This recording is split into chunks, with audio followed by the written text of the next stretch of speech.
तत्पश्चात अर्जुन ने श्री कृष्ण से पूछा, हे मधुसूदन, जो यह योग आपने कहा है, मन के चंचल होने से मैं इसकी नित्य स्थिति को समझ नहीं पा रहा हूँ। चंचल मन का वश में करना मैं वायु को रोकने की भांति अत्यंत कठिन मानता हूँ तथा जो व्यक्ति योग में श्रद्धा रखने वाला है किंतु संयमी नहीं है, ऐसा साधक योग की सिद्धि को न प्राप्त होकर किस गति को प्राप्त होता है।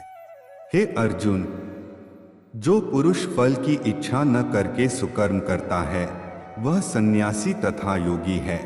कामनाओं का त्याग न करने वाला कोई भी पुरुष योगी नहीं होता।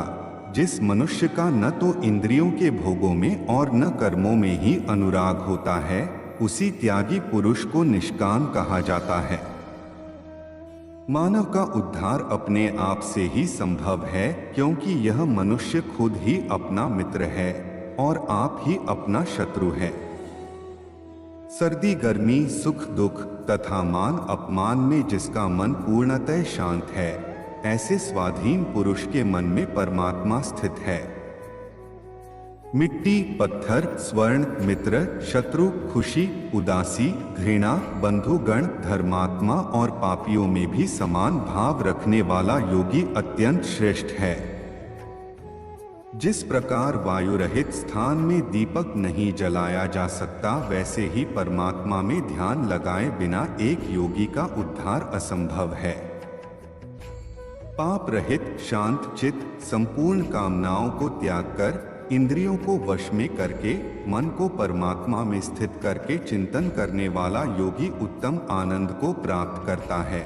निसंदेह मन चंचल और कठिनता से वश में होने वाला है, परंतु यह अभ्यास और वैराग्य से वश में होता है। जिसका मन वश में नहीं है, ऐसे पुरुष द्वारा योग प्राप्ति असंभव है। योगी पुरुष का न तो इस लोक में नाश होता है और न परलोक में, क्योंकि आत्मोद्धार के लिए कर्म करने वाला कोई भी मनुष्य दुर्गति को प्राप्त नहीं होता।